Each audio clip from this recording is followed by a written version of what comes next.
Donald Trump has been the target of lawfare for the last 4 years. 4 indictments, 91 criminal counts, 34 felony convictions. He was forced into courtrooms for weeks on end over the summer. He had a mugshot taken. His home was raided. And what do the Democrats have to show for it? Absolutely nothing. Politically, Joe Biden was forced out of the race, and Kamala Harris lost in historically bad fashion last month, failing to flip a single county blue. Legally, Jack Smith dropping all federal charges, wasting over $50 million of taxpayer money in the process. And Jim Jordan, chairman of the House Judiciary Committee, is demanding that Smith preserve and hand over all records related to the Trump prosecutions by the end of November. It's December the 4th today. And Congressman Jim Jordan is joining us now. Good to see you, Mr. Chairman. Good to be with you, Rob. Thank you. Is it your belief that the White House, the DOJ, and Jack Smith were all working together to get Donald Trump?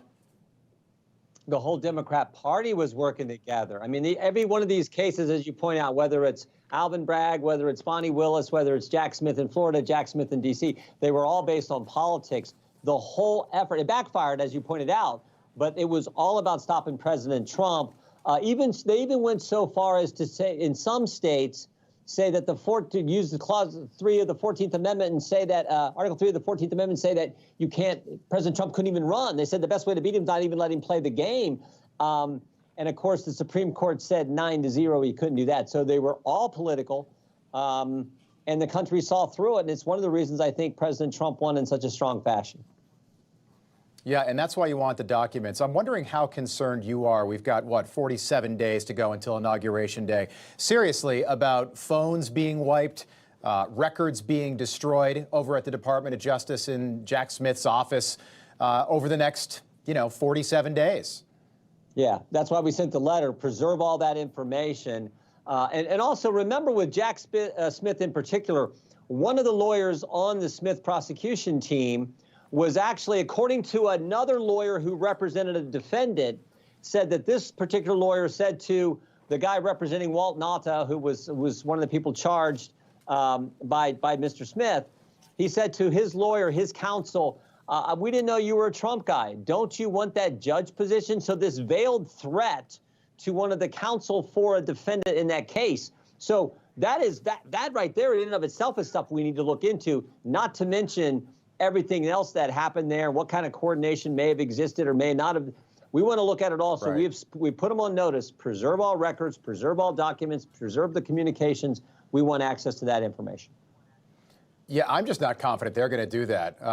Next time you're outside your office, check the chimneys. If there's smoke coming out, they're not burning a fire for the holidays. They could be burning documents. I'm serious. They used to do that during the Cold War. I want to talk about what happened on Sunday, President Biden pardoning his son, Hunter. We made a list. Right now, we've got Jill Biden, the president's brothers, James and Frank, their wives, Hunter's ex-wife, his current wife, Joe's sister, Valerie, and, of course, Joe Biden himself. He could pardon himself. Do you think he pardons any more family members before he's done? Well, I think it's fairly likely that he does pardon his one brother, James. We actually deposed him. We think he made statements in that deposition that were not accurate.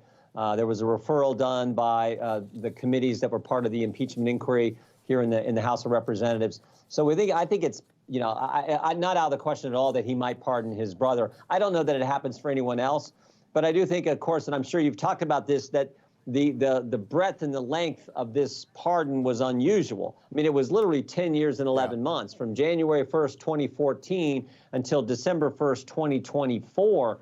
10 years and 11 months. And those first 3 years, 14, 15, and 16, were when Joe Biden was vice president. And maybe more importantly, they were when he was vice president, Hunter Biden was working for the Ukrainian energy company, Burisma, and Joe Biden weighed in and said, hey, to the prosecutor in Ukraine, we want this prosecutor fired before I will allow the money, American tax dollars that were given to Ukraine in a loan guarantee.